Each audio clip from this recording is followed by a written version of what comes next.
স্বগৃহলৈ অনা হৈছে আন্তঃৰাষ্ট্ৰীয় খ্যাতিসম্পন্ন বাঁহী বাদক দীপক শৰ্মাৰ পাৰ্থিব শৰীৰ। এই মুহূৰ্তত আপোনালোকে চাই আছে লাইভ আৰু আমি আপোনালোকক জনাম যে আজি পুৱা মুম্বাইৰ পৰা বিমানেৰে অনা হ'ল নচৰ দেহ। অম্বিকাগিৰি নগৰৰ বাসগৃহৰ লগতে সেউজ সংঘৰ বাকৰিত গুণমুগ্ধৰ বাবে শ্ৰদ্ধাঞ্জলিৰ ব্যৱস্থা কৰা হৈছে। বিয়লি নৱগ্ৰহ শ্মশানত ৰাজ্যিক মৰ্যাদাৰে হ'ব শেষকৃত্য। উল্লেখযোগ্য যে সোমবাৰে পুৱা চেন্নাইত চিকিৎসাধীন অৱস্থাত মৃত্যুক সাবটি লৈছিল বাঁহীবাদক দীপক শৰ্মাই।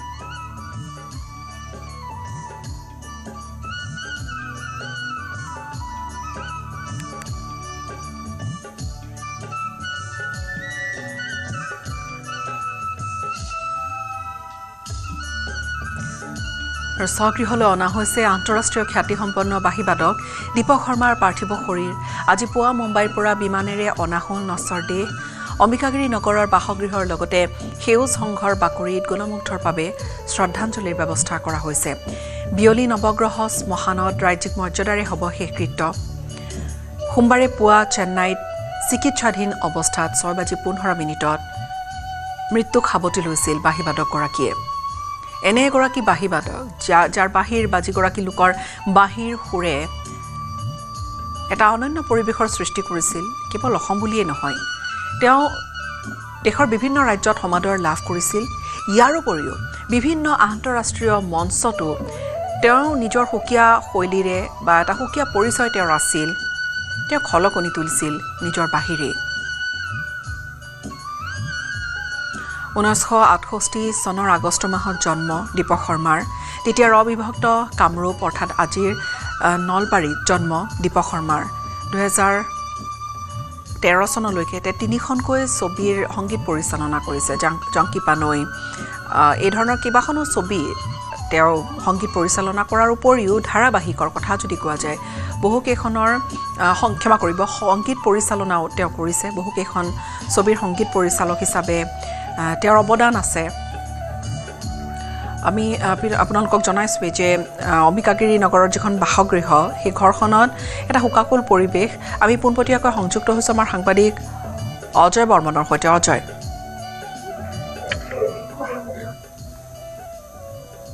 পিছতে দীপক শৰ্মাৰ যি নচৰ দেহ ইতিমধ্যে বজাৰৰ পৰা তেওঁৰ অম্বিকাগিৰি অৱস্থিত যি বাসগৃহ মুহূৰ্ততে আহি আছে আৰু কিছু সময় পিছতে আহি কিনে বাসগৃহত উপস্থিত হৈছে। তাৰে প্ৰাক মুহূৰ্ততে মই দৃশ্য দেখুৱাইছোঁ নিযুক্তি অসম দৰ্শকসকলক বাসগৃহত শ্ৰদ্ধাঞ্জলিৰ ব্যৱস্থা কৰা হৈছে আৰু সামন্তলকৈ এখন বাহন ৰখাইছে। ইতিমধ্যে আমি জনাইছোঁৱেই যে অম্বিকাগিৰিৰ যে বাসগৃহৰ পৰা যি সেউজ সংঘৰ যি বাকৰি আছে সেউজ সংঘৰ বাকৰিত তেওঁক শ্ৰদ্ধাঞ্জলিৰ বাবে বিশেষ ব্যৱস্থা কৰা হ'ব। তাৰপিছত ৰাষ্ট্ৰীয় মৰ্যাদাৰে তেওঁৰ শেষকৃত্য সম্পন্ন কৰা হ'ব নৱগ্ৰহ শ্মশানত আৰু ইয়াৰ পৰা তেওঁক লৈ যোৱাৰ বাবে যি ব্যৱস্থা সেই ব্যৱস্থাসমূহ ইতিমধ্যে প্ৰশাসনৰ তৰফৰ পৰা কৰা হৈছে আৰু সামন্তলভাৱে যদি মই দেখুওৱা পৰিৱেশ যি শোকাকুল পৰিৱেশ বুলি ক'ব লাগিব। অঞ্চলবাসী আহি উপস্থিত হৈছে, গুণমুগ্ধ আহি উপস্থিত হৈছে আৰু সামন্তলকৈ শ্ৰদ্ধাঞ্জলিৰ বিশেষ ব্যৱস্থা কৰা হৈছে। ইয়াতে মই দৃশ্যসমূহ অম্বিকাগিৰি নগৰৰ বাসগৃহৰ পৰা দেখুৱাই গৈছোঁ আৰু ইয়াতে তেওঁক পোনপ্ৰথমতে শ্ৰদ্ধাঞ্জলিৰ ব্যৱস্থা কৰা হ'ব আৰু পৰিয়াল লোক আছে তেওঁলোকৰ পৰা কিছু কথা জানিবৰ কাৰণে চেষ্টা কৰিম।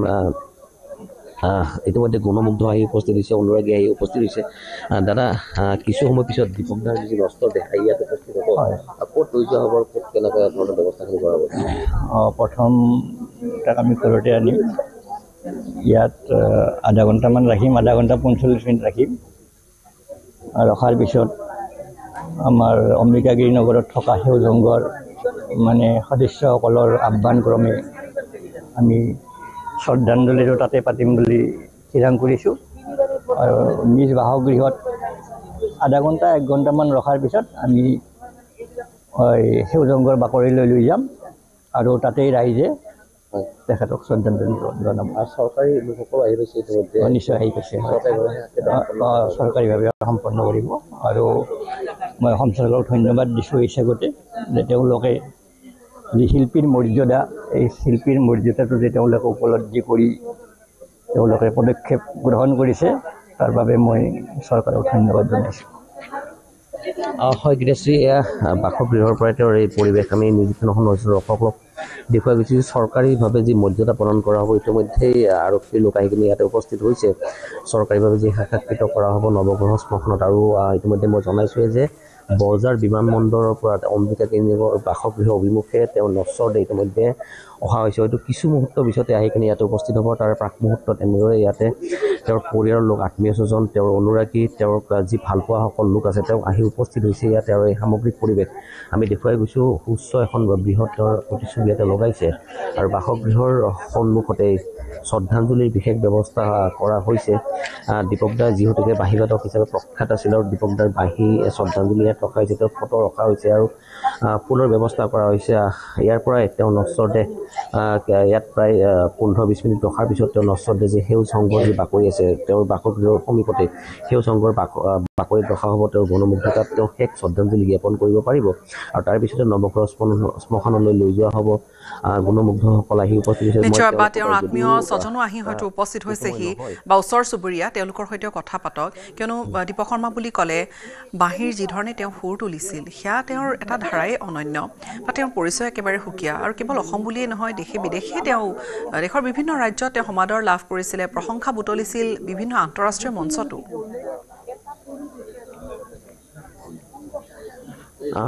দাদা, মই আপোনাৰ পৰা কিছু কথা জানিব। দীপকদা আজি আমাৰ মাজত নাই, কিছু সময় পিছত তেওঁৰ নশ্বৰদে ইয়াতে আহি পাব।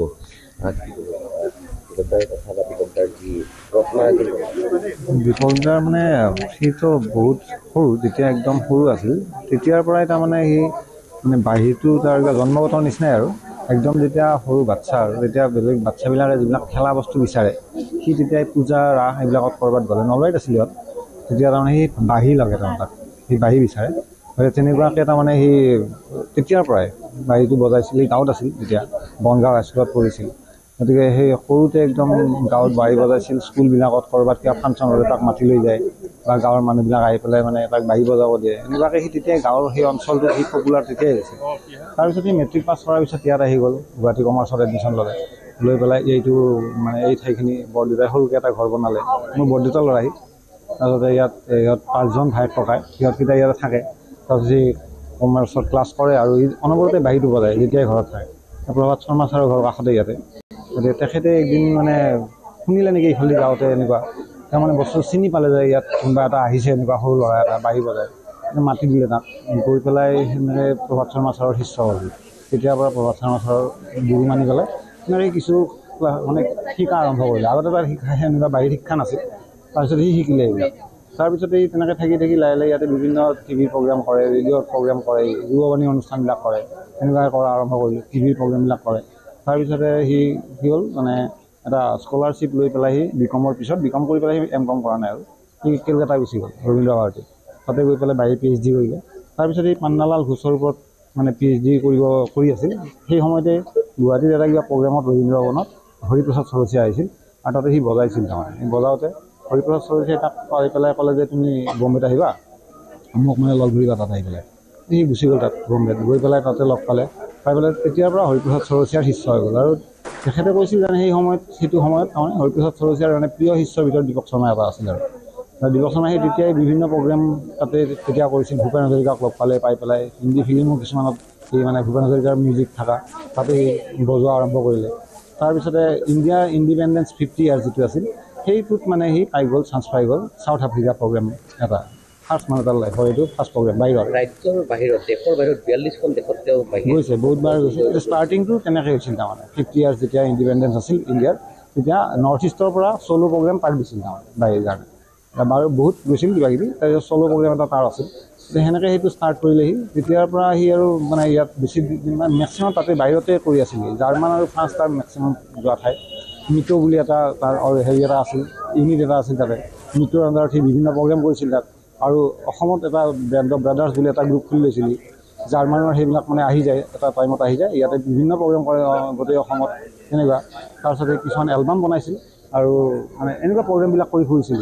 তাৰপিছত লাহে লাহে সেই সময়ত বম্বেত থকা সময়ত জুবিন গাৰ্গৰ লগতো আছিলে, জুবিন, পংকজ শৰ্মা আৰু সি একেলগে আছিলে এটা ঘৰতে বহুত বছৰ। আৰু জুবিনৰ যিবিলাক ফিল্মবিলাক বা এলবামবিলাক যিবিলাক আছে সেই সময়ত সিয়ে বজাইছিল মেক্সিমাম সি গৌদাই বজাইছিল। গতিকে এনেকুৱাকৈ লাহে লাহে সি মানে এইটো লাইনত আহি গ'ল আৰু। গতিকে তাৰ গোটেই জীৱনটো বাঁহীটোক লৈ পেলাই হাবিয়া নাছিল। দুদিন আগত মই লগ পাইছোঁ, মই দুদিন আগতে পাইছোঁ, মই দিছপুৰ হস্পিটেলত আহি গৈছোঁ। তেতিয়া সি মানে কেতিয়াও কোৱা নাই যে সি এনেকুৱা হ'ব। সি মাত্ৰ কৈছে মই যে 3 দিনৰ কাৰণে মই গৈ আছোঁ চেন্নাই, তাৰপিছত মই ঘূৰি আহিম 3 দিনৰ কাৰণে। বাঁহী সি বজাইছে, মই যিদিনা আহিছোঁ সেইদিনাতো সি মানে এন্ধাৰ হ'ব নোৱাৰে গানটো বজাই আছে তাতে। হস্পিটেলতে সি বাঁহীৰ হেৰিটো আছিলে, সেইটোৱে বজাই থাকে, অনবৰতে বাঁহীয়ে বজাই থাকে তাৰমানে এনেকুৱা আছে। গতিকে সি মানে ভাবা নাছিল সি মৰিব বুলি, মৰি যে যাব সি গতিকে কল্পনা কৰা নাছিল। আৰু বিৰাট সাহসী আছিলে বহুত। এইটো বস্তু কাকো জনোৱাও নাই যে সি নোহোৱা হ'ব, সি কেতিয়াও দুখো কৰা নাই। হস্পিটেলত যাৰ লগত কথা পাতিছে আমাৰ লগত সদায় একদম হাঁহি মেলি ধুনীয়াকৈ চব, মানে সি ভাবা নাছিল তাৰমানে। তাত যাওঁতে হাঁহি হাঁহিয়ে গৈছে চেন্নাই। তাত গৈ পেলাই মানে কি হ'ল, তাত মানে মৰণৰ ঠাই সেইখিনি আছিল কিজানি, আহিব নালাগে আৰু যিখিনি আমি তেওঁ অমৰ কৰি ৰাখিব লাগিব, সেয়াই কথা আৰু সেইটোৱে দুখ লাগিছে যে জুবিন তাৰ ভাল বন্ধু আছিল, একেলগে ইয়ে গ'ল। সি এটা কবিতা লিখিছিল যে পংকজ গৈছে ওপৰত, পংকজ তুমি মই একেলগে আমি যুগলবন্দী কৰিম ওপৰত। সেইদিনা হৈ মিলি গ'ল তাৰ কথাখিনি, সেইটো হ'ল। সেইটো মানে খুব বেয়া লাগিছে। অসমৰ পৰা এনেকুৱাকৈ মানুহবিলাক নোহোৱা হ'ব ধৰিছে। আৰু এনেকুৱা সৃষ্টি বাঢ়ি হয়তো ভাল বজায়, বহুতে বজায়, কিন্তু তাৰ যিবিলাক মানে হেৰি আছিল, সি নিজাকৈ সেই কিছুমান গান সি এনেই গান হেৰি হিচাপত নাই, কিন্তু সি গান লিখি পেলাই একেদিনাই ফুল কৰি পেলাই তাৰ ষ্টুডিঅ'ত। মই নিজে তাৰ হেৰি আছোঁ, মই আৰু এজন আমি মংগলদৈ ব্ৰিলিয়াণ্ট একাডেমি ঋতিক চৌধুৰী বুলি আমি দুজনে কিবা গানৰ কাৰণে আহিছিলোঁ ইয়াত বনাবৰ কাৰণে। তো সি আমাক এক ৰাতি কৈছে যে ঘৰত থাকিব লাগিব আজি ৰাতি। মই আছোঁ, ৰাতি গান লিখিছে, লিখি পেলাই সুৰ কৰিছে, কৰি পেলাই মানে জাষ্ট মাষ্টাৰ এটা বনাই পেলাই আমাক শুনাইছে, শুনাই পেলাই আমি গৈছোঁ। তাৰপিছত সি ৰেকৰ্ডিং কৰিছে। একদিনতে সি 2টা গান লিখি পেলাই তাক সুৰ কৰি পেলাই মিউজিক কৰি পেলাইছে তাৰমানে। বহুখিনি আধৰুৱা কাম থকা বুলি আমি ইতিমধ্যে জানিব পাৰোঁ। সেইখিনি কথা কিবা চিন্তা চৰ্চা পৰিয়ালে কৰিছে? এইখিনি হৈ যোৱাৰ পিছত আমি লাহে লাহে এইবিলাক কৰিব লাগিব। এইখিনি আজি এই প্ৰগ্ৰেমখিনি শেষ হোৱাৰ পিছত কিবা কিবি কৰিব লাগিব তাৰ পাছত। তেওঁ গোটেইখিনি কথা কৈছে অজয়, যে বাঁহী যে গোটেই জীৱনটো বাঁহী। আনকি অন্তিম সময়ছোৱাত চিকিৎসালয়ৰ বিচনাত যেতিয়া তেওঁ গুৱাহাটীত চিকিৎসাধীন হৈ আছিল, গুৱাহাটীৰ ব্যক্তিগত চিকিৎসালয়ত, তেতিয়াও তেওঁ আনকি হাতত বাঁহী আছিল, তেতিয়াও তেওঁ সেই একেধৰণেৰে বাঁহীত সুৰ তুলি আছিল। আৰু তেওঁ কৈছে যে চেন্নাইলৈ যোৱাৰ পূৰ্বেও তেওঁ খুব হাবিয়াস আছিল, আৰু তেওঁ ভবা নাছিল তেওঁ ভাল হৈ আহিব বা আকৌ সুস্থ হৈ আহিব বুলিয়েই তেওঁ সেইধৰণে সকলোকে কৈও গৈছিলে। এতিয়া তেওঁৰ নচৰ দেহ হয়তো লৈ অনা হৈছে, বাটত হয়তো আৰু কিছু সময় পিছতে আহি পাবহি। তেওঁ কৈছে যে তেওঁৰ যিখিনি সৃষ্টি বা তেওঁৰ যিখিনি সেই যিটো সাংস্কৃতিক যিটো সম্পদ, সেয়া সংৰক্ষণৰ প্ৰয়োজনীয়তা থাকিব। খুব সুন্দৰকৈ সংৰক্ষণ কৰাৰ ব্যৱস্থা বা দায়িত্ব এটা থাকিব। শুনিছোঁ গীতাশ্ৰী, যোৱাকালি তেওঁৰ যি ভাতৃ, সেই ভাতৃয়ে সেই কথাই কৈছিল যে যদিও তেওঁৰ মাজত নাই, তেওঁৰ যি অমৰ সৃষ্টিৰাজি সেয়া কিন্তু প্ৰসাৰৰ ব্যৱস্থা কৰিব লাগিব, প্ৰচাৰৰ ব্যৱস্থা কৰিব লাগিব। দাদা, মই আপোনাৰ কাষলৈ আহিছোঁ। দীপকদাৰ সৃষ্টিৰাজি, আমি দীপকদা যদি আমাৰ মাজত আজি নাই, সৃষ্টিৰাজি আমি অমৰ কৰি ৰাখিব লাগিব। তেওঁৰ আধৰুৱা বহুতো কাম আছে, কি ক'ব তাৰ? চাওক, শিল্প কৰ্ম বা শিল্পীৰ যি সৃষ্টিৰাজি, সেই সৃষ্টিৰাজি কেতিয়াও শেষ হৈ নাযায়। শিল্পীৰ সৃষ্টিৰাজি সদায় মানুহৰ বুকুত জীয়াই থাকেই। আৰু দীপকদাৰ বাঁহীৰ যি ধৰণৰ এটা সৃষ্টি, সেই সৃষ্টি সমগ্ৰ অসমৰ লগতে ভাৰতৰ লগতে বিশ্বৰ বুকুত তেওঁ অসমখনক প্ৰতিষ্ঠা কৰি থৈ গৈছে। গতিকে অসমখনক প্ৰতিষ্ঠা কৰি থৈ যোৱা ব্যক্তি এজনক আমি কেনেধৰণে জীয়াই ৰাখিম, সেইটো আমাৰ পৰৱৰ্তী সময়ত এক পৰিকল্পনা লাগিব।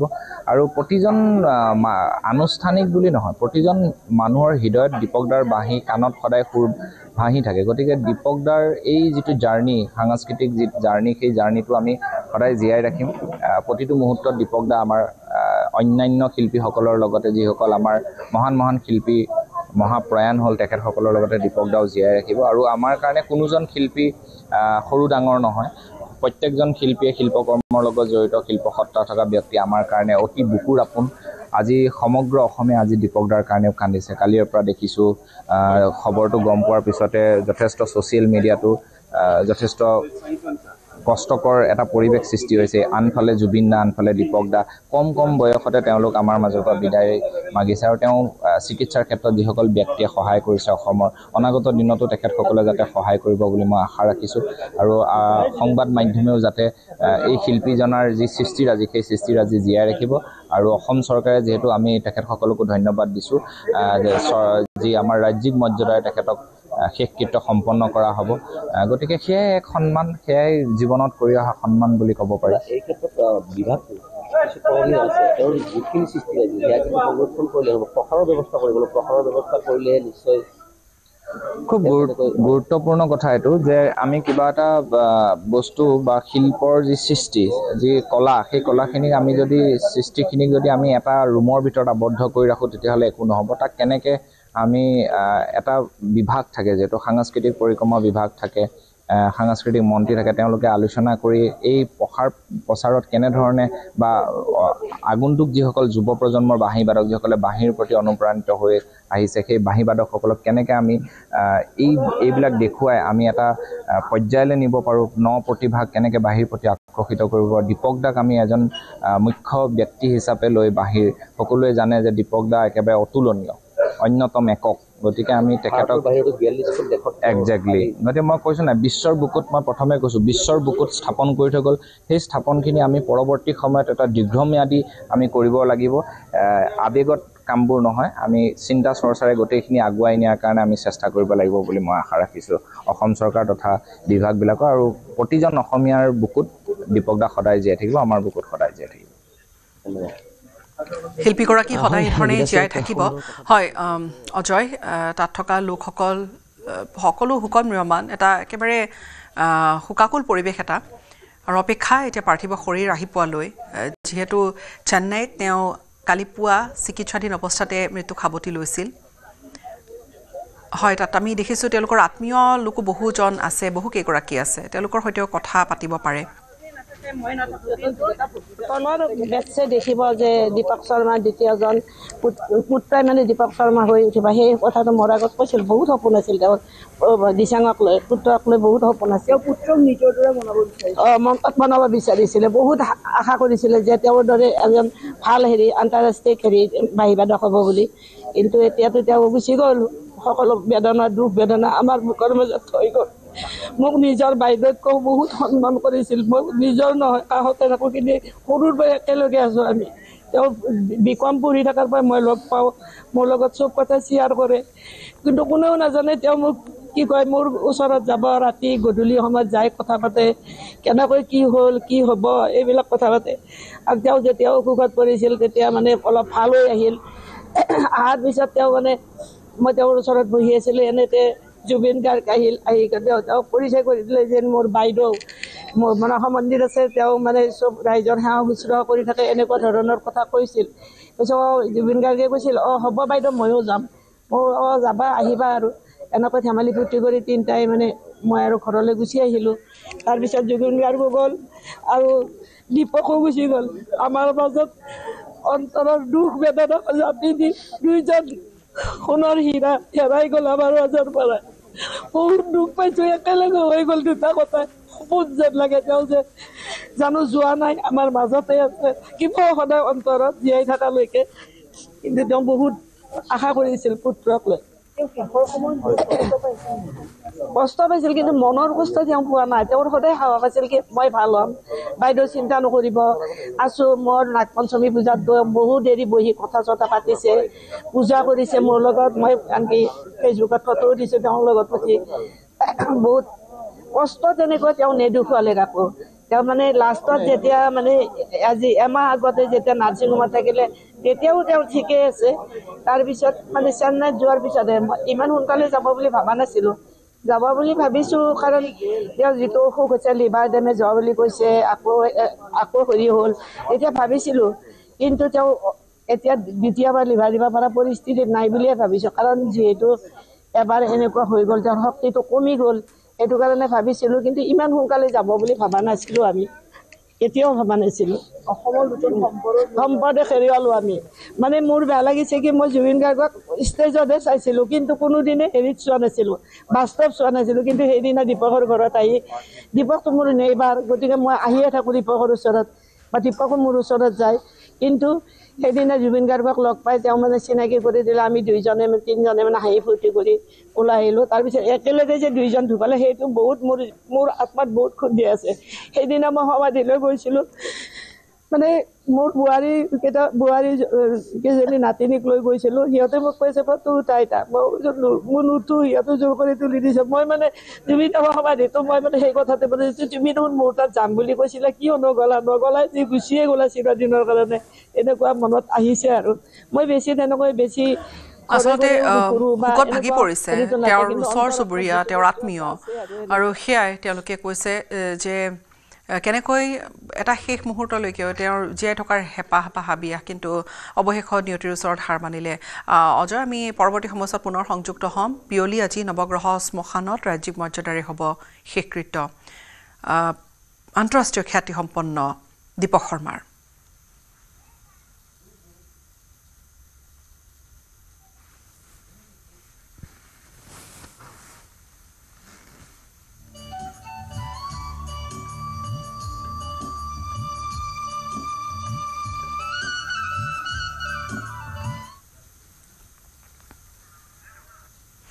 শ্ৰীকৃষ্ণৰ ৰাস মহোৎসৱলৈ মাজত মাথো এটা দিন উজনিৰ জীৱন্ত ৰাসৰ আখৰা চলি থকাৰ বিপৰীতে নামনিৰ ৰাসস্থলীসমূহত চলিছে এতিয়া মৃন্ময় মূৰ্তিত শেষ পৰশ দিয়াৰ পৰ্ব বাইহাটা চাৰিআলিৰ সমীপৱৰ্তী পুথিমাৰী ৰাসস্থলীত চলিছে পূৰ্ণ প্ৰস্তুতি প্ৰায় ৩০০ৰো অধিক মৃন্ময় মূৰ্তি সাজু কৰি তুলিছে ৰাস মহোৎসৱত প্ৰদৰ্শন কৰাৰ বাবে ৩০ লাখ টকাৰ বাজেটেৰে এইবেলি ৪৩ সংখ্যক এই ৰাস মহোৎসৱখনি অনুষ্ঠিত কৰিব অঞ্চলবাসীয়ে তিনি নিশাৰ সাংস্কৃতিক সন্ধিয়া থাকিব অসমীয়াৰ হিয়াৰ আমঠু জুবিন গাৰ্গৰ স্মৃতিত সাংস্কৃতিক সন্ধিয়াৰ বিশেষ আকৰ্ষণ হিচাপে ১৪ নৱেম্বৰৰ নিশা থাকিব মৰ্মিতা মিত্ৰৰ গীতৰ শৰাই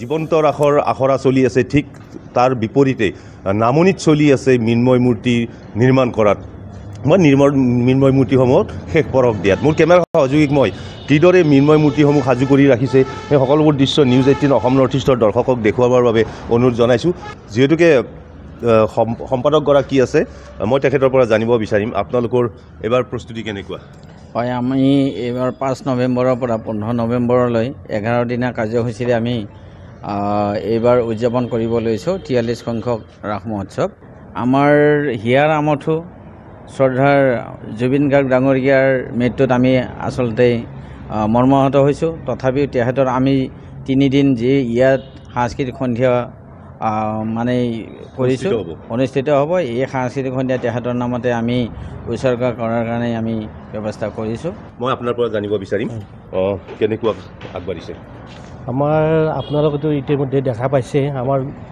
আমাৰ শেষ পৰশ ইয়াত ব্যস্ত হৈ আছে আমাৰ কাৰিকৰে আমাৰ মূৰ্তিবিলাকত আমাৰ কালিৰ পৰা স্থলত সোমাব কালিৰ পৰাই আমাৰ ৰাস আৰম্ভ হ'ব আৰু আমাৰ আছে কেলিকতাৰ পৰা আহিছে আমাৰ আনন্দ মেলা আহিছে তাত বিভিন্ন আলোকসজ্জাৰে তেখেতসকলে এইবিলাক কৰি আছে আৰু আমাৰ যিখিনি কাৰ্যকৰ্তা আছে সকলোৱে নিজৰ নিজৰ বিভাগত ইতিমধ্যে কাম কৰিয়ে আছে আমাৰ প্ৰায় শেষ হৈছে কাম কেৱল আমাৰ মূৰ্তিবিলাক স্থলত সোমাবলৈ বাকী আছে হয় যিহেতুকে হিয়াৰ আমঠু জুবিন গাৰ্গ আজি এমাহ আগতে আমাক এৰি থৈ গুচি গ'ল সেই দুখতে এই পুথিমাৰী ৰাস মহোৎসৱস্থলীয়ে বা ৰাস মহোৎসৱে ৩ দিনৰ যি ৩ নিশাৰ যি সাংস্কৃতিক সন্ধিয়া অনুষ্ঠিত হ'ব সেই সাংস্কৃতিক সন্ধিয়াৰ মঞ্চ জুবিন গাৰ্গৰ নামত উৎসৰ্গিত কৰিব বুলি আমাৰ আগত ব্যক্ত কৰিছে এতিয়া শৰতৰ বতৰ সমাগত ৰাস মহোৎসৱ সকলোতে চলিছে এতিয়া ৰাসৰ ব্যাপক আয়োজন ৰাস উৎসৱ উদযাপনৰ ব্যাপক প্ৰস্তুতি চাৰিপিনে ৰাজ্যৰ ভিন্ন প্ৰান্তৰ সমান্তৰালকৈ নগাঁও জিলাৰ হাতীচুং মেধিচুকতো বৰ্তমান ব্যাপক প্ৰস্তুতি ৰাসৰ মেধিচুক শ্ৰী শ্ৰীকৃষ্ণৰ ৰাস মহোৎসৱ উদযাপন সমিতিৰ উদ্যোগত আৰু স্থানীয় ৰাইজৰ সহযোগত হাতীচুং মেধিচুকত ২২, ২৩ আৰু ২৪ নৱেম্বৰত ৩ দিনীয়া বৰ্ণাঢ্য কাৰ্যসূচীৰে ৰাস মহোৎসৱ উদযাপন কৰা হৈছে ইতিমধ্যে অঞ্চলটোৰ জীয়ৰী বোৱাৰীসকল সমবেত হৈ ৰাসৰ আখৰাত ব্যস্ত হৈ পৰিছে খোল তাল বাঁহীৰ সুৰে নাচি প্ৰস্তুতি এতিয়া কৰিছে অঞ্চলটোৰ যুৱতী মহিলাই ৰাস মহোৎসৱৰ বাবে ৰাজ্যজুৰি ৰাস মহোৎসৱৰ ব্যাপক প্ৰস্তুতি চলিছে মই বৰ্তমান উপস্থিত আছোঁ নগাঁও জিলাৰ আৰু মেধিচুক অঞ্চলত আৰু মেধিচুক ৰাইজৰ সহযোগত যি ৰাস মহোৎসৱ সেই ৰাস মহোৎসৱক এবাৰ 3দিনীয়া বৰ্ণাঢ্য কাৰ্যসূচীৰে অনুষ্ঠিত কৰা হৈছে আৰু ইতিমধ্যে ৰাস মহোৎসৱৰ আখৰা পূৰ্ণগতিত চলি আছে মই ইয়াৰ সামগ্ৰিক যি পৰিৱেশ সেই পৰিৱেশ মোৰ সতীৰ্থক দেখুৱাবলৈ আহ্বান জনালোঁ যিহেতু 3দিনীয়া বৰ্ণাঢ্য কাৰ্যসূচী এইবাৰ তেওঁলোকে ৰাস মহোৎসৱ ভাগ আয়োজন কৰিছে আৰু তাৰে আখৰা বৰ্তমান পূৰ্ণগতিত চলি আছে শ্ৰীকৃষ্ণ ৰাস মহোৎসৱ উপলক্ষে এতিয়া সমগ্ৰ ৰাজ্যৰ জুৰি এক উখল মাখল পৰিৱেশে বিৰাজ কৰিছে যিহেতু কাইলৈৰ পৰা ৰাস মহোৎসৱ আৰু সেই ৰাস মহোৎসৱৰ পাকখনত এনেদৰে দেখিবলৈ পোৱা গৈছে যি মেধিচুকৰ ৰংগমঞ্চ সেই মেধিচুকৰ ৰংগমঞ্চত এনেদৰে বৰ্তমান আখৰাত ব্যস্ত হৈ পৰিছে গাঁৱৰ জীয়ৰী বোৱাৰী কণমানি সকলো ওলাই আহি এনেদৰে ৰাসৰ আখৰাত ব্যস্ত হোৱা পৰিলক্ষিত হৈছে মই পোনে পোনে দেখুৱাই গৈছোঁ সামগ্ৰিক যি পৰিৱেশ সেই পৰিৱেশ মই দেখুৱাই গৈছোঁ ৰাস আৰু তাৰ লগে লগে মই কথা পাতিব বিচাৰিম যিসকল উদ্যোক্তা আছে উদ্যোক্তাসকলৰ সৈতেও কথা পাতিব বিচাৰিম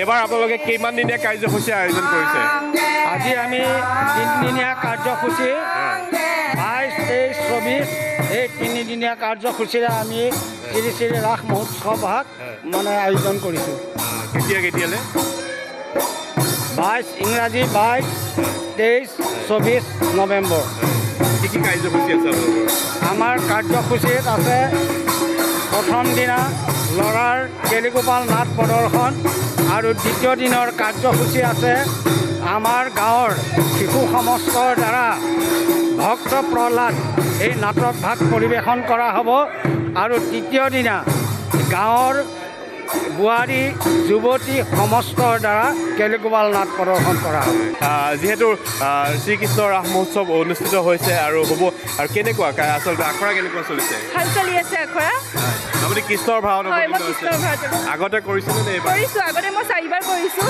এইবাৰ আকৌ লাষ্টবাৰ কৰিছোঁ আৰু এইবাৰ যিহেতু আমাৰ পাণৰ শিল্পীগৰাকী নাই তাৰ মাজতো ৰাস কৰিব লগা হৈছে বেয়া লাগিছে দুখ লাগিছে কিন্তু তেওঁ ৰাসৰ দিনটোতো কৰিব লাগিবই যিহেতু আগৰ পৰা পাতি আহি আছে সেইকাৰণে আখৰা কেনেকুৱা এতিয়া আখৰা ভালে চলি আছে আৰু ধন্যবাদ এয়া আচলতে মই দেখুৱাই গৈছোঁ সামগ্ৰিক পৰিৱেশ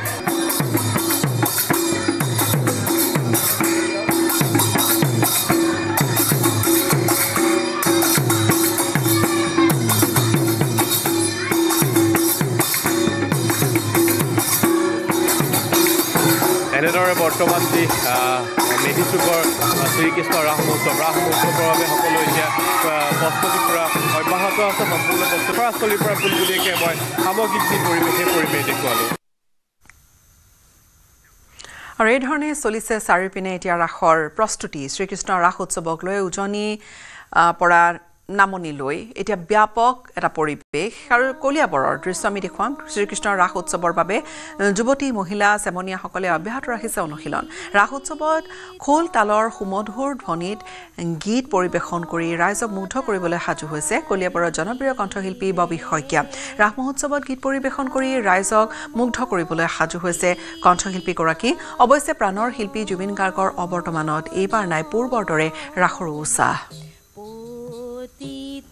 মই আছোঁ কলিয়াবৰৰ মাছ পুথৰীয়া গাঁৱত য'ত ৰাসৰ অন্তিম আখৰাত ব্যস্ত হৈছে আমি দেখুৱাইছোঁ এনেদৰে ৰাসত সংগীত পৰিৱেশন কৰিবলৈ যি কলা কৌশলী আছে সংগীত শিল্পী তেওঁলোকে অন্তিম অনুশীলন চলাইছে আৰু এই মুহূৰ্তত আমি মাছ পুথৰীয়া গাঁৱৰ ববি শইকীয়াৰ ঘৰত উপস্থিত আছোঁ আৰু দেখুৱাইছোঁ এনেদৰে ৰাসত সংগীত পৰিৱেশনৰ বাবে তেওঁ বাদ্য শিল্পীৰ সৈতে তেওঁলোকে অন্তিম অনুশীলন চলাইছে আমি সেই দৃশ্য দেখুৱাইছোঁ পোনপটীয়াকৈ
হৰি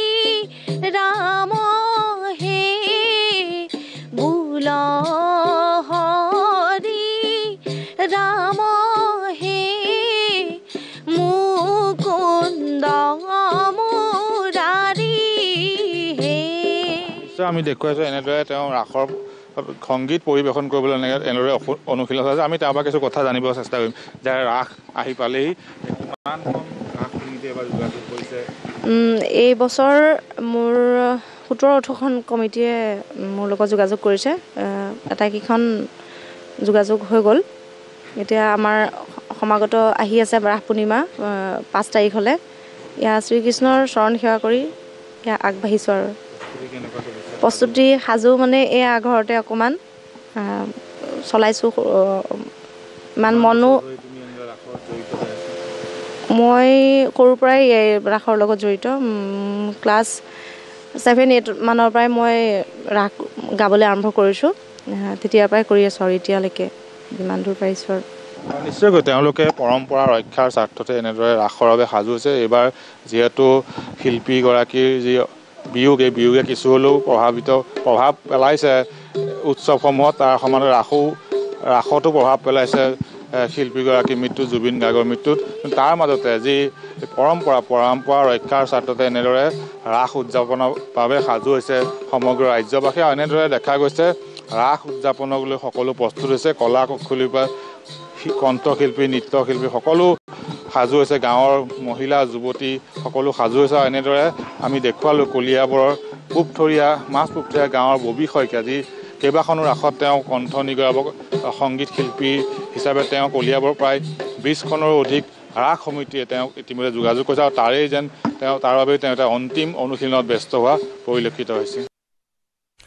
আৰু কাইলৈৰ পৰা ৰাজ্যজুৰি আৰম্ভ হ'ব ৰাস মহোৎসৱ। 32 সংখ্যক পাটাচাৰগুচি ৰাস মহোৎসৱ উদযাপনৰো ব্যাপক আয়োজনীয়া।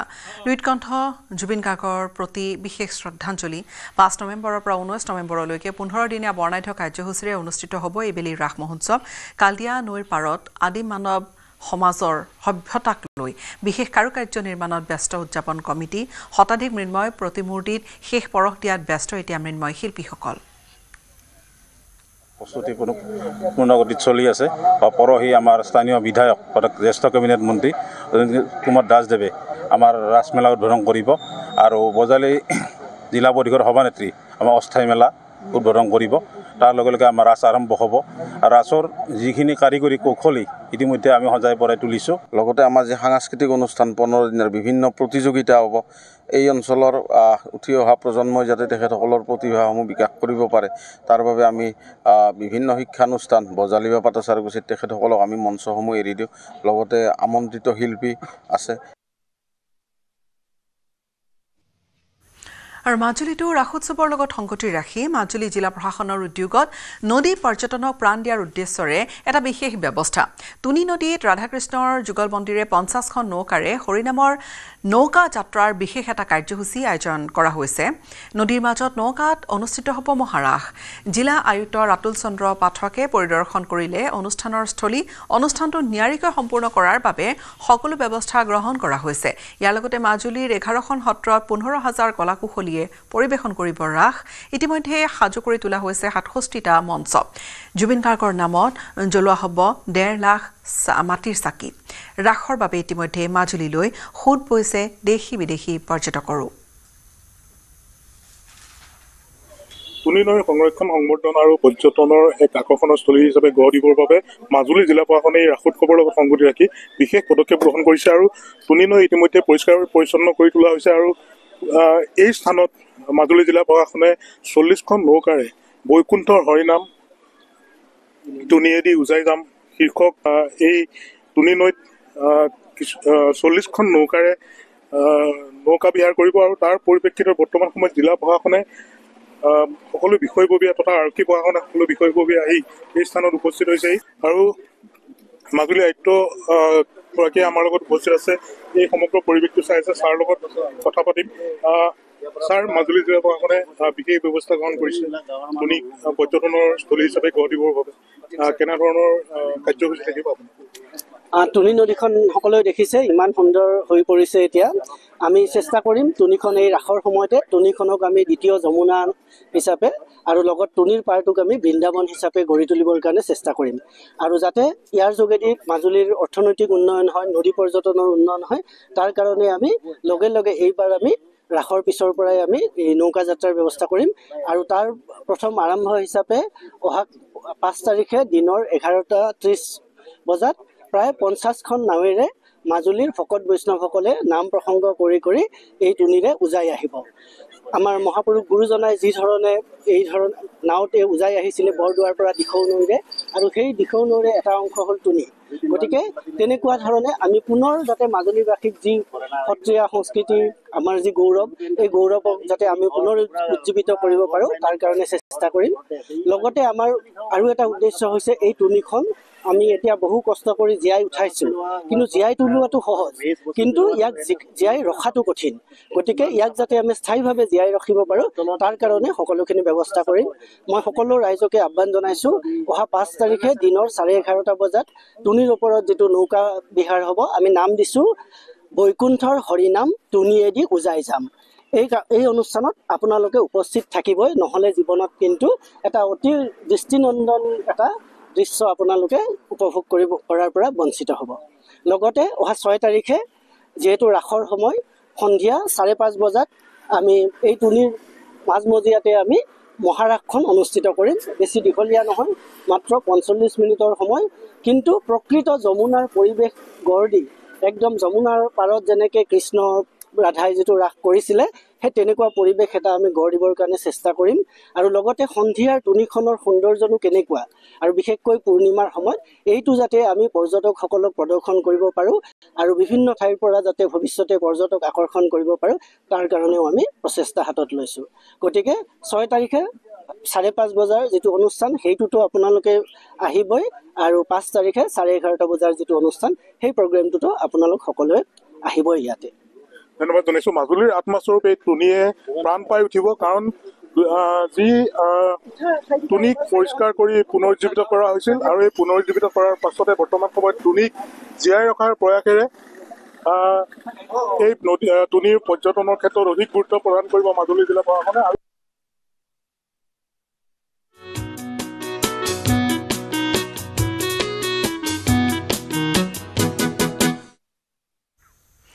কাইলৈ সুধাকণ্ঠৰ চতুৰ্দশ মৃত্যুবাৰ্ষিকী। ৰাজ্যজুৰি ডক্টৰ ভূপেন হাজৰিকাক শ্ৰদ্ধাঞ্জলি জনাবলৈ বিশেষ অনুষ্ঠানৰ আয়োজন কৰা হৈছে, আৰু অসম চৰকাৰৰ সাংস্কৃতিক পৰিক্ৰমা বিভাগৰ উদ্যোগত এই অনুষ্ঠান। ৰাজ্যৰ 35খন জিলাতেই স্মৰণ কৰা হ'ব সুধাকণ্ঠক। জিলা বিশেষে অনুষ্ঠিত হ'ব শ্ৰদ্ধাঞ্জলি অনুষ্ঠান। কাইলৈ ডক্টৰ ভূপেন হাজৰিকাৰ চতুৰ্দশ মৃত্যুবাৰ্ষিকীৰ দিনটোত ৰাজ্যৰ অন্যান্য ঠাইৰ লগতে তিনিচুকীয়াতো ব্যাপকভাৱে উদযাপনৰ আয়োজন কৰা হৈছে।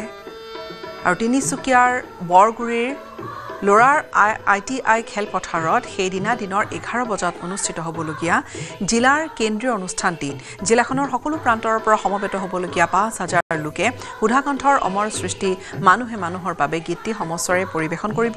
ইয়াৰ পূৰ্বে জিলাখনৰ 200 গৰাকী বচা বচা সংগীত শিল্পীয়েও ভাৰতৰত্ন গৰাকীৰ এটি গীত পৰিৱেশন কৰিব। ইতিমধ্যে ল'ৰাৰ ITI খেলপথাৰত বিশাল ৰভা আৰু মঞ্চ নিৰ্মাণ কৰা হৈছে। ডিগবৈ, মাৰ্ঘেৰিটা, মাকুম, শদিয়া, কাকপথাৰ, তিনিচুকীয়া আদি বিভিন্ন স্থানত শিল্পীসকলে পূৰ্ণ গতিত আখৰা আৰম্ভ কৰিছে। জিলা প্ৰশাসনৰ এই অনুষ্ঠানৰ সমান্তৰালকৈ শদিয়া আৰু মাৰ্ঘেৰিটা সমজিলা প্ৰশাসনৰ উদ্যোগতো সুকীয়াকৈ এই দিৱস উদযাপন বা পালনৰ বাবে ব্যৱস্থা কৰা হৈছে, পালন কৰা হ'ব, য'ত 500 গৰাকীকৈ শিল্পীয়ে সমবেত সংগীত একেলগে পৰিৱেশন কৰিব।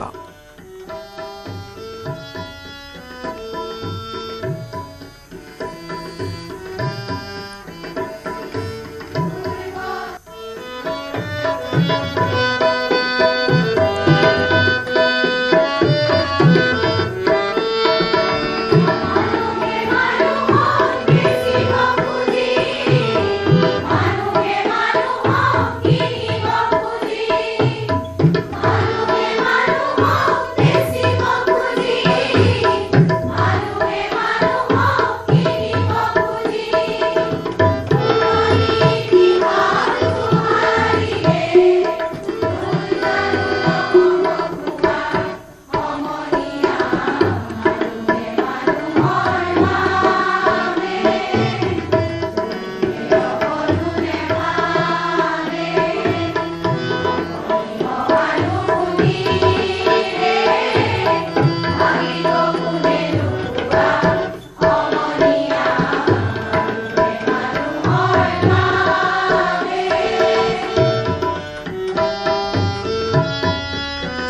ৰাজ্যৰ আন ঠাইৰ লগতে হাফলঙতো বুধবাৰে সুধাকণ্ঠ ডক্টৰ ভূপেন হাজৰিকাৰ চতুৰ্দশ মৃত্যু বাৰ্ষিকী পালন কৰা হ'ব। হাফলঙৰ 1.5 সহস্ৰাধিক ছাত্ৰ ছাত্ৰী, অভিভাৱক আৰু শিল্পীয়ে সমবেত কণ্ঠত পৰিৱেশন কৰিব তেওঁৰ কালজয়ী সৃষ্টি মানুহে মানুহৰ বাবে। হাফলঙৰ লাল ফিল্ডত বুধবাৰে বিয়লি 3টাৰ পৰা হ'ব মূল অনুষ্ঠান। প্ৰধান অতিথি হিচাপে উপস্থিত থাকিব ডিমা হাছাও স্বায়ত্তশাসিত পৰিষদৰ CEM দেৱলাল গাৰ্লোচা, উপস্থিত থাকিব মন্ত্ৰী নন্দিতা গাৰ্লোচা।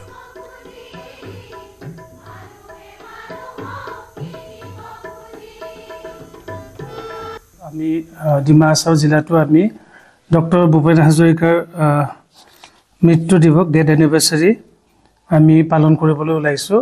অসম চৰকাৰৰ নিৰ্দেশ মৰ্মে 5 নৱেম্বৰত পালন কৰা হ'ব।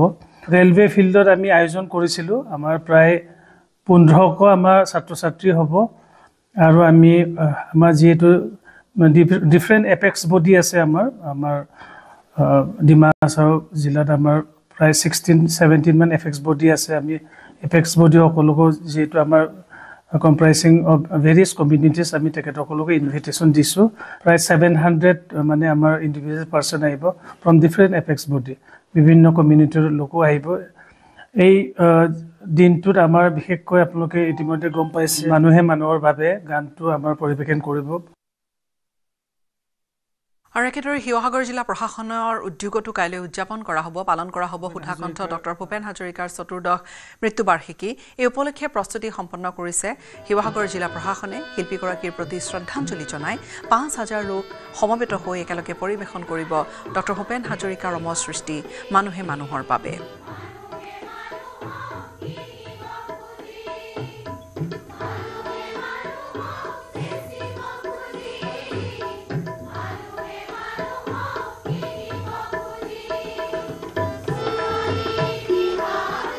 আমাৰ অতি মৰমৰ কণ মইনা মাইনীসকলক লৈ সম্পূৰ্ণ ৰাসলীলা আমি আয়োজন কৰিছোঁ।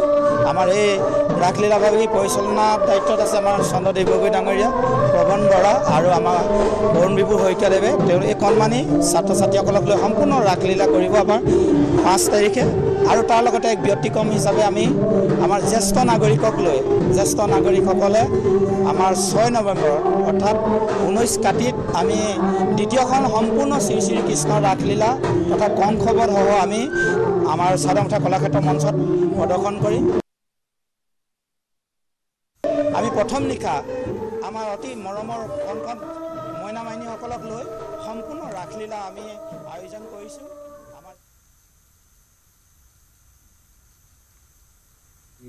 শ্ৰদ্ধাৰ মৰমৰ সুধাকণ্ঠ ডক্টৰ ভূপেন হাজৰিকাৰ মৃত্যু দিৱস, গতিকে সেইকাৰণে আমি অসম চৰকাৰৰ নিৰ্দেশ মতে আমি বৰ্ডিং খেলপথাৰত এটা অনুষ্ঠান আমি পাতিবলৈ ওলাইছোঁ। তাতে আপোনাৰ প্ৰায় 5000 মান প্ৰবীণ শিল্পী, ছাত্ৰ ছাত্ৰী, স্বেচ্ছাসেৱী চেল্ফ হেল্প গ্ৰুপৰ সকলো গোট খাই এটা অনুষ্ঠান ভূপেন হাজৰিকাৰ যিটো ডাঙৰীয়াৰ যিটো গীতৰ শৰাই, তেনেকুৱা শৰাই তাতে কৰিব। আৰু অনুষ্ঠানৰ শেষত আমাৰ 5000 শিল্পীয়ে নতুন সকলো মিলি তাৰ মাজত যিসকল শিল্পীয়ে গুৱাহাটীত এটা অনুষ্ঠানত যোৱা মাহত অংশগ্ৰহণ কৰিছিলে তেওঁলোকো থাকিব। তেওঁলোকে মানুহে মানুহৰ বাবেতো তাতে এইটো গাব।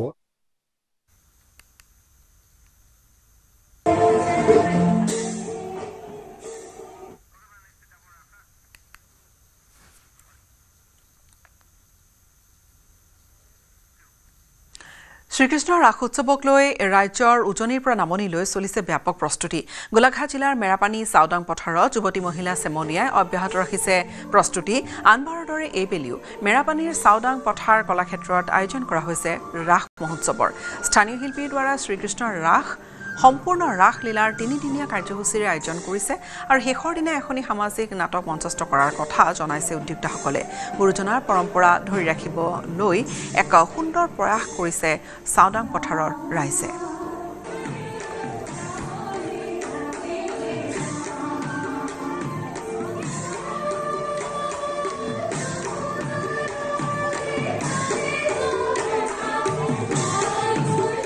প্ৰথম নিশা আমাৰ অতি মৰমৰ কণকণ মইনা মাইনীসকলক লৈ সম্পূৰ্ণ ৰাসলীলা আমি আয়োজন কৰিছোঁ।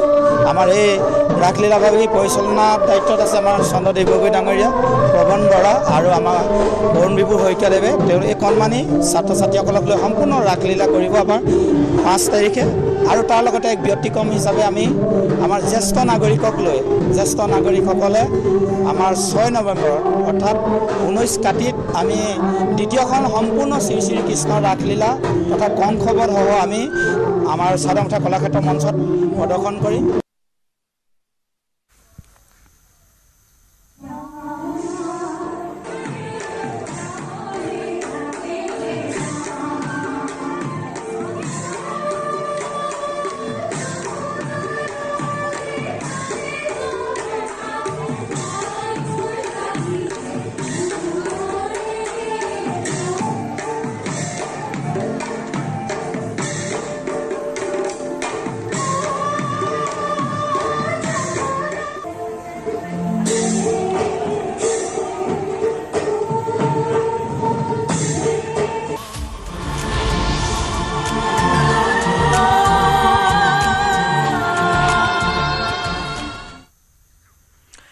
ৰাজ্যজুৰি অব্যাহত আছে জুবিন গাৰ্গৰ অন্তিমখন ছবি ৰৈ ৰৈ বিনালেৰ এক প্ৰকাৰ জ্বৰ আৰু প্ৰথম দিনাৰ দৰে দৰ্শকে চকুপানী টুকি ওলাই আহিছে হলৰ পৰা। জুবিনক ফুৰি আজিও আৱেগিক দৰ্শক। বাণিজ্যৰ ক্ষেত্ৰতো সৰ্বকালৰ অভিলেখ ভংগৰ দিশে আগবাঢ়িছে জুবিন গাৰ্গৰ আইকনিক এই চিনেমাখনে। ইমান ধুনীয়া গোৱা তুমি, মই বিচাৰোঁ সকলোৱে তোমাৰ গান শুনক।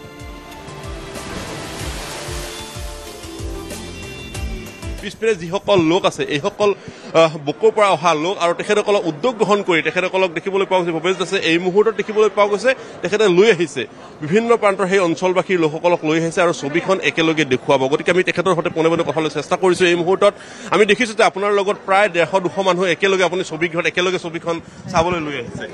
না, আমি আমাৰ অসম প্ৰদেশ কংগ্ৰেছ কমিটিৰ সন্মানীয় সভাপতি শ্ৰীযুত গৌৰৱ ডাঙৰীয়াই এটা আহ্বান জনাইছিলে যে আমাৰ প্ৰাণৰ শিল্পী জুবিন গাৰ্গৰ যিখন শেষৰ ছবি ৰৈ ৰৈ বিনালে এইটো প্ৰতিজন অসমীয়াই চাব লাগে, চাই তেখেতে যাতে আত্মাই সদগতি পায় তাৰ কাৰণে ব্যৱস্থা কৰিব লাগে।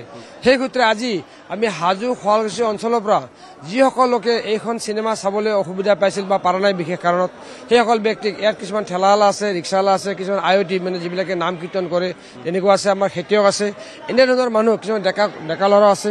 এনেকুৱা মানুহ আমি প্ৰায় মোৰ দেন 400 150 নহয় মোৰ দেন 400 টিকটৰ আমি ব্যৱস্থা কৰিছোঁ। তেওঁলোকক আমি অনা নিয়াৰ ব্যৱস্থা কৰিছোঁ আৰু টিকট চিনেমাখন যাতে ভালদৰে উপভোগ কৰিব পাৰে তাৰ কাৰণে ব্যৱস্থা কৰিছোঁ। মানুহৰ যথেষ্টখিনি সকলোৱে আগ্ৰহ প্ৰকাশ কৰি ৰাতিপুৱা সময়খিনি ওলাই আহিছে। আমি মানুহবিলাক আমি হাজো শুৱালকুছিৰ পৰা বিভিন্ন মানে ভিতৰৰ অঞ্চলৰ পৰা আহিছোঁ। মানুহবিলাক 5টাতে ৰেডি হৈছে। গতিকে তেওঁলোকৰ যে উৎসাহ 5টাত উঠাটোৱে গম পায় যে তেওঁলোকৰ কিমান উৎসাহ। জুবিন গাৰ্গৰ চিনেমাখন ৰৈ ৰৈ বিনালে তেওঁলোকৰ যেনে তেনে বিনিময়ত চাবই, তাৰ কাৰণে তেওঁলোকে 5টাতে উঠি একদম মানে সাজু হৈ আছে। নিশ্চয়কৈ এয়া আচলতে প্ৰাণৰ শিল্পীগৰাকীৰ ছবিখনৰ প্ৰতি থকা আগ্ৰহ আৰু সেই ধৰণে দেখিবলৈ পোৱা গৈছে। সকলোৱে ওলাই আহিছে, তেখেতসকলে চিটি চেণ্টাৰত ছবিখন একেলগে দৰ্শকসকলে শাৰীত বহি তেখেতসকলে ছবিখন গ্ৰহণ কৰিব চাব। বিধায়িকা নন্দিতা দাসো আমাৰ সৈতে উপস্থিত আছে। বাইদেউ, দেখিব পাইছোঁ যে ছবিখনক লৈ মানুহৰ যিটো আগ্ৰহ আমি প্ৰথম দিনটো দেখিব পোৱা গৈছোঁ, আজি 5মটো দিন তেনে আগ্ৰহ এই মুহূৰ্ত আছে আৰু বহুদিন হয়তো চলিব ছবিখন। হয়, আমিও ধৰি লওক ৰৈ ৰৈ বিনালে ছবিখন আমি জানো আমাৰ হিয়াৰ আমঠু জুবিন গাৰ্গত ইয়াত এক্টিং কৰিছে, তেওঁৰটো সপোনৰ ছবি আৰু এইখন ছবি চাবলৈ আমিও বহুত দিনৰ পৰা বহুত আশাৰে বাট চাই আছিলোঁ। দেখিছোঁ বহুত টিকেটবোৰ খুব সোনকালে বুকিং হৈ গ'ল।